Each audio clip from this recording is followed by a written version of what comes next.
pole sana kwanza kwa familia ya marehemu Lukuvi. Tunatoa pole kwa rais kwa kuondokewa na waziri wake. Tunatoa pole kwa wanachama wote wa CCM ambao kwa kweli kwa wasifu uliosomwa hapa wote tumejua mchango wa marehemu Lukuvi katika siasa za nchi yetu. Ameanza siasa kingali kijana, ameingia chama cha TANU mwaka 54 na tangu hapo amekuwa kiongozi wa vijana kupitia umoja wa vijana, na amekuwa mbunge kwa miaka 30 akiwa anatokana na Chama cha Mapinduzi. Si hivyo tu, amekuwa mjumbe wa kamati kuu ya chama kwa miaka kadhaa na katika vipindi mbalimbali.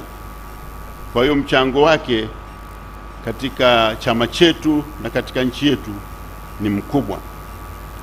Sasa siwezi kusema maneno mengi hapa, isipokuwa nataka nirudie maneno aliyosema baba paroko yanayohusu mbadala.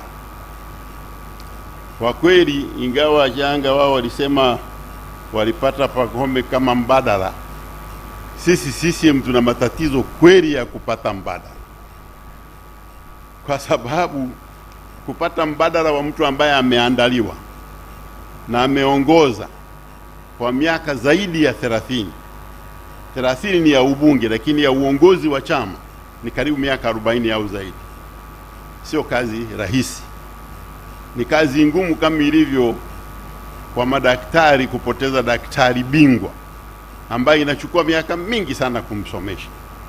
Kwa na sisi tuna matatizo hayo, lakini tunajua kwamba uhai na kifo tofauti zake ni ndogo, na mwenye kujua tofauti hizo na kuamua lini unakuwa unaishi na lini unakufa ni Mungu peke yake. Kwa sababu hiyo, na kwa kuwa hatuwezi kukufuru, tunamshukuru Mungu kwa kumwezesha ndugu Lukuvi kuwepo duniani kwa miaka 70.